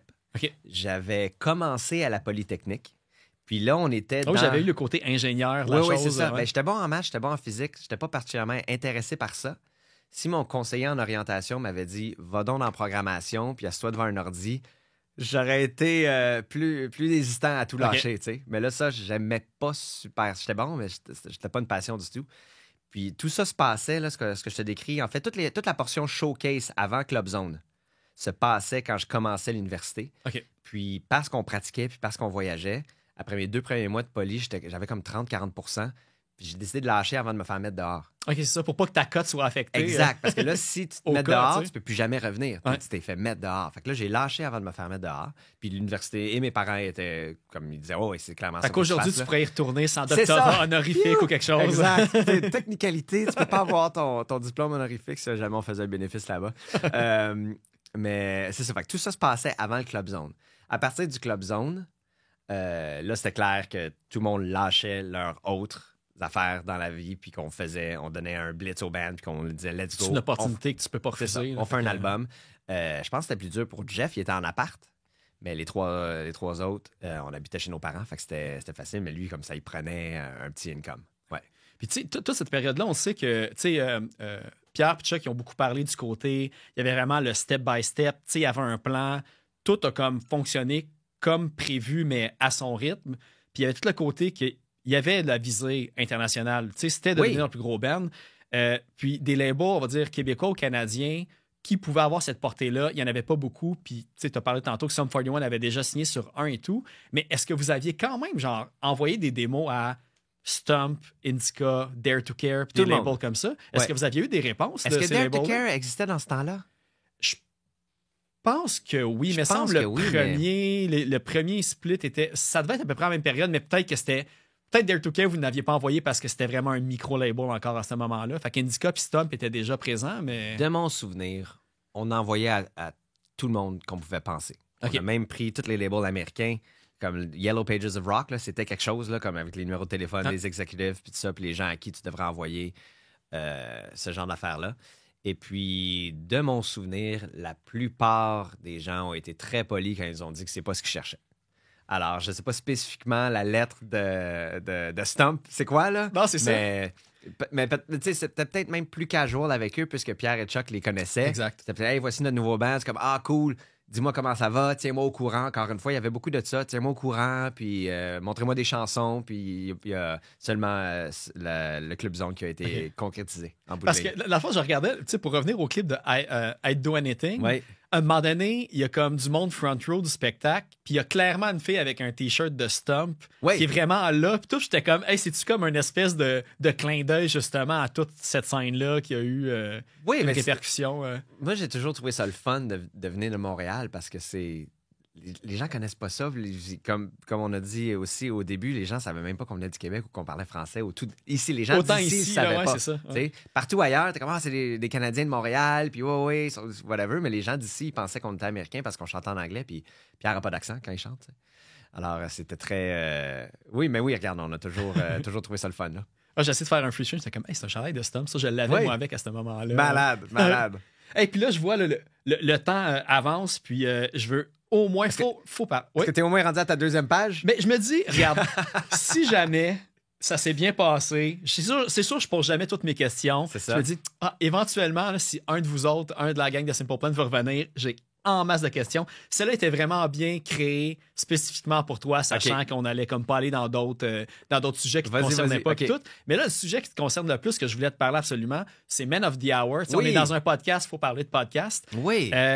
Ça fait plus que 15 ans que ça roule, cette émission-là. Oui. Tout. Je sais pas si tu veux me parler un peu du projet. Oui. Encore avec Pat, qu'on parlait tantôt. C'est ça, oui. Pat Langlois, personnalité québécoise et des médias maintenant, qui travaille à Musique Plus, à la télé, radio, etc. En fait, après le 2e album, on est tombé en pause pour travailler sur le 3e album.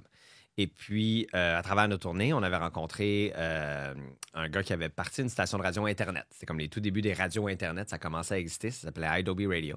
Ça s'appelle encore comme ça, d'ailleurs. Et puis, il dit, hey, est-ce que ça vous tente de faire comme un special, comme un épisode d'une heure? Vous jouez de la musique, puis vous parlez, tu sais. Puis moi, j'avais un studio chez nous. Et puis, je dis, absolument, on va faire ça, tu sais.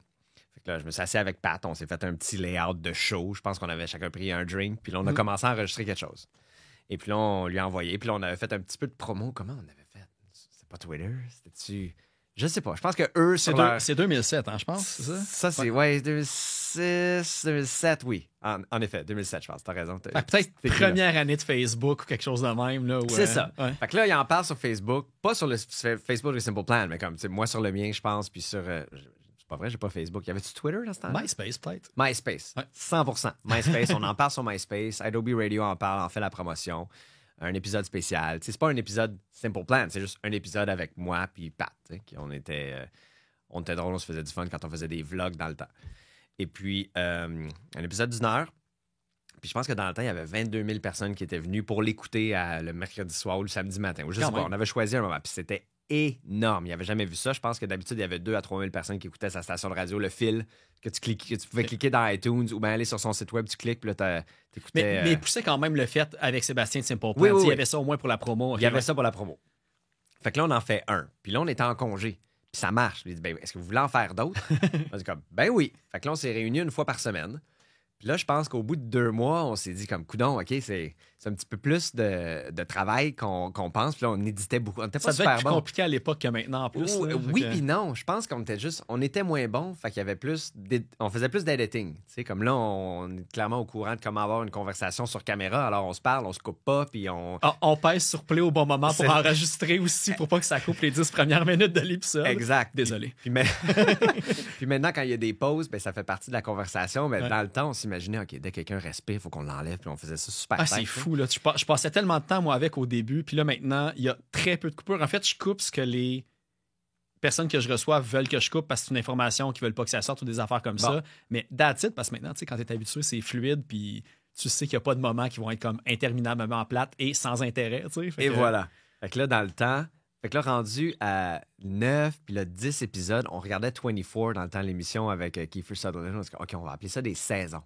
Fait que là, la saison 1, elle va avoir 10 épisodes, puis là, elle va être finie. Fait que là, ça nous permettait de prendre 2-3 semaines de congé avant de commencer la saison 2. Puis là, elle avait des petits micros USB Logitech pour qu'on puisse enregistrer en tournée, puis dehors. Comme c'était un petit peu n'importe quoi. Ça sonnait certainement pas très bien, à moins qu'on était dans le sous-sol chez nous.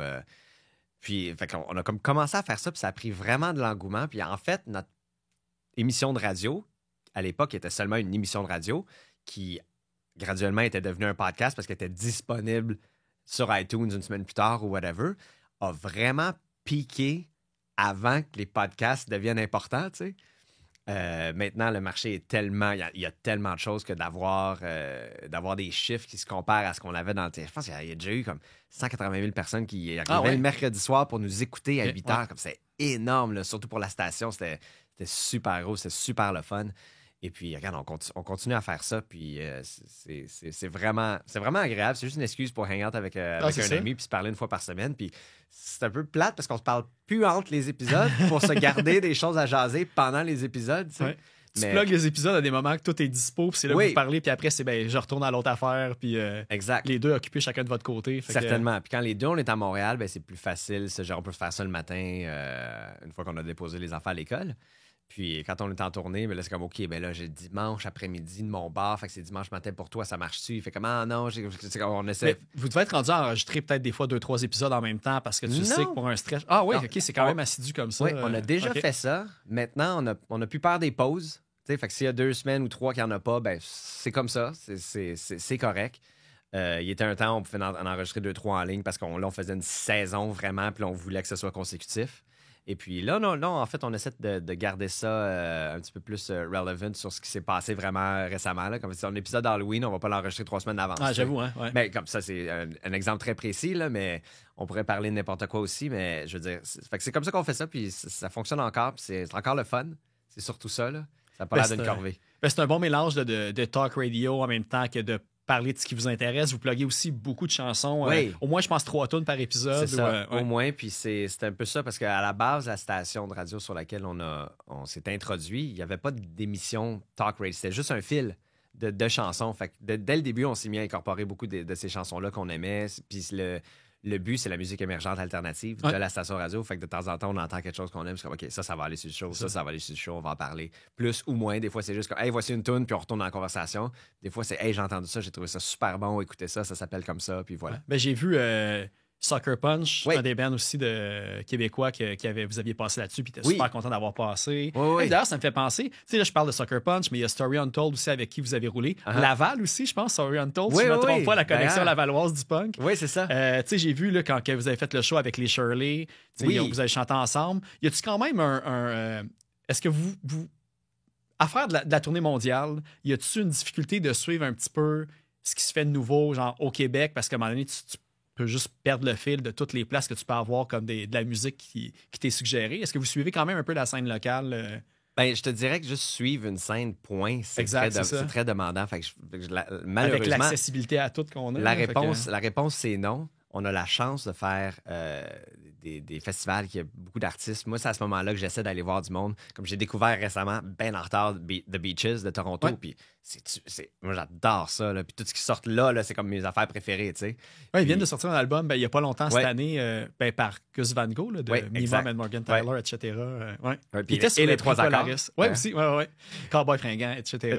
C'est ça. Puis c'est comme, fait que moi, je viens de découvrir ça. Les Shirley, on les a découvert. Ça fait 2 étés qu'on fait des festivals avec eux. Puis c'est super bon. Puis regarde, c'est un peu comme ça que je découvre des bands. Et puis d'ailleurs, Sucker Punch, j'ai coécrit et réalisé deux chansons avec cette band. Je pense qu'ils vont sortir l'année prochaine. Là. Puis c'est super bon, super cool. J'ai vraiment hâte que tout le monde entende ça. Ils poussent vraiment leur truc. Les autres, mais je pense que c'est clairement que Simple Plan est une influence autant du niveau musical que business-wise, parce qu'ils sont hyper actifs sur les réseaux sociaux. Ils poussent vraiment leur tune. Puis tu sais, il y a le côté pop-punk qui est vraiment mis de l'avant. Fait que je suis curieux de voir comment cette band-là va évoluer et où il va se retrouver justement, parce que ils ont le potentiel. Certainement. Ça semble aller très bien leurs affaires. Puis ils ont tout le temps de la nouvelle musique qui sort. Puis c'est vraiment ça le modèle de l'industrie maintenant. C'est juste de toujours avoir une nouvelle chanson. On n'est pas bon là-dedans, nous autres. Comme on est lent entre les albums. Comme 6 mois après notre dernier album, on aurait dû déjà avoir des nouvelles chansons. Ça fait 2 ans de ça déjà, 2 ans et demi de ça. C'est comme, mais vous êtes allé dans le mode singles aussi, puis tout aussi maintenant avec les collabos. Puis Oui, mais c'est comme c'est vraiment bizarre quand ce qui t'a touché quand t'étais jeune, c'était l'album. Puis là, d'essayer de réorienter ça sans penser à l'album. Comme nous, c'est sûr que on pourrait, et sûrement c'est ce qu'on va faire, là, parce que là, en ce moment, on est en pause de tournée. On a quelques spectacles, mais on n'aura pas de tournée avant le mois d'avril.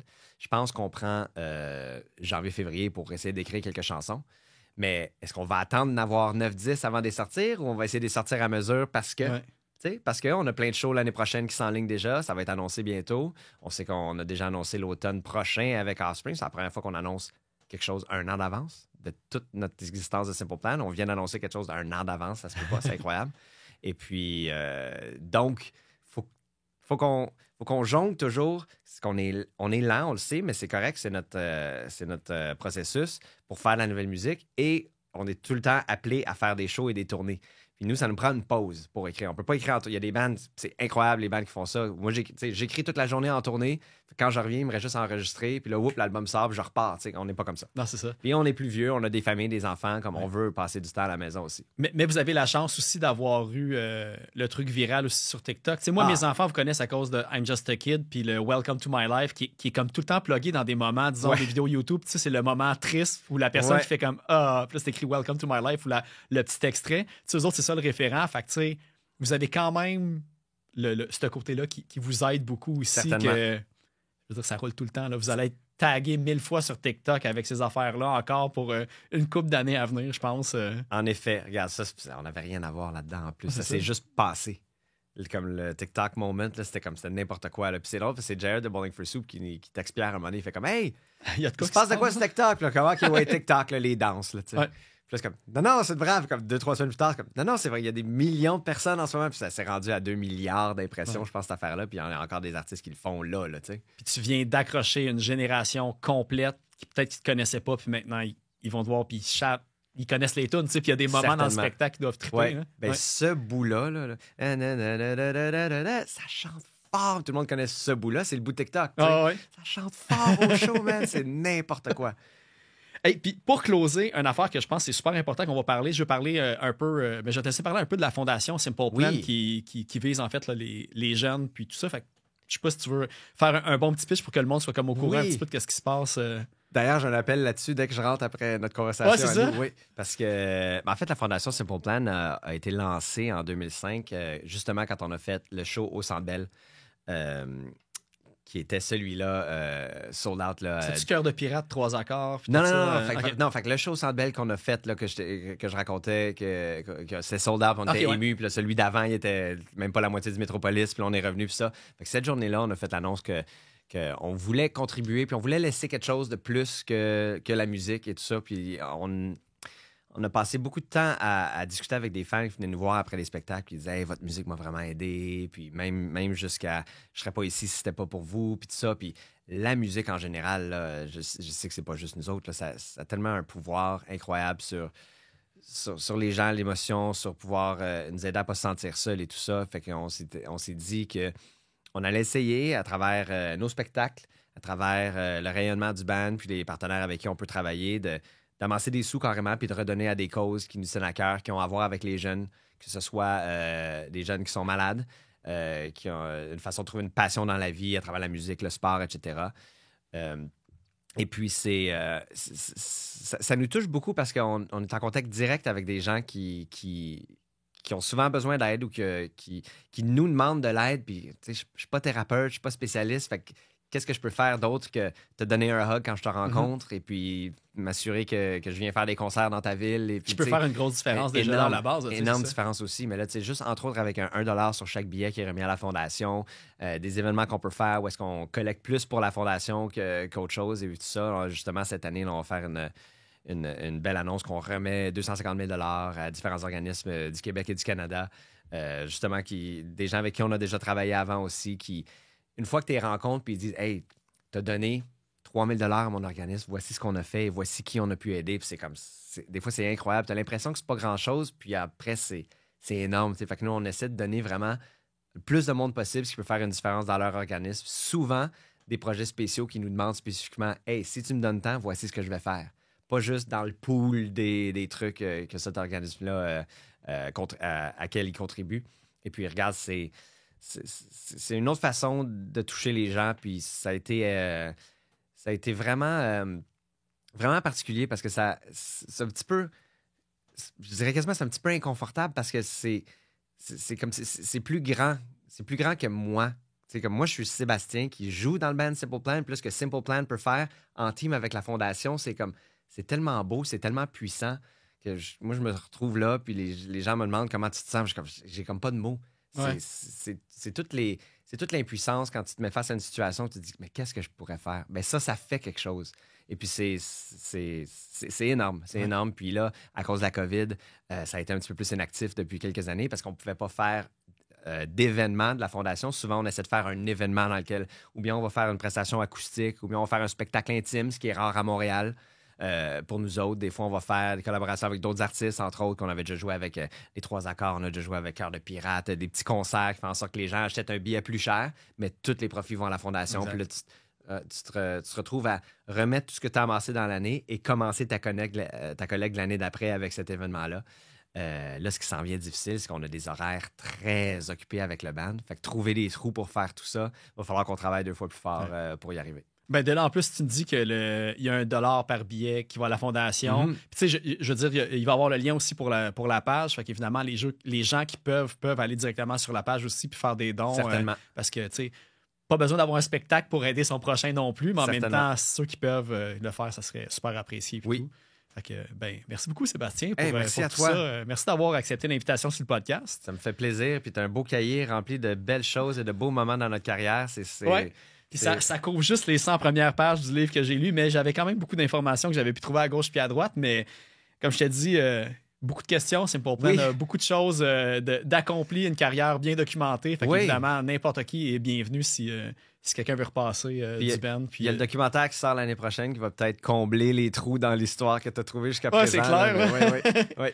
Puis évidemment, là, je veux dire, il y a eu le Still Not Getting Any que vous avez sorti la version 20e anniversaire plus tôt cette année. Oui. Fait qu'on va aller finir ça avec Thank You, parce que je trouve que ça finit bien. Ça finit bien l'épisode avec un bon petit merci. Puis évidemment aussi pour la suggestion des Insoumises, c'est In Pursuit of Heroes, un nouveau band, je pense, de Montréal. En tout cas, je ne connaissais pas beaucoup, mais j'ai vraiment accroché à leur musique. Ils ont déjà comme 4 singles de sortie. Fait qu'on va terminer ça avec Maybe It's Your Fault. Puis on se revoit la prochaine fois. Fait que, merci Sébastien. Merci beaucoup.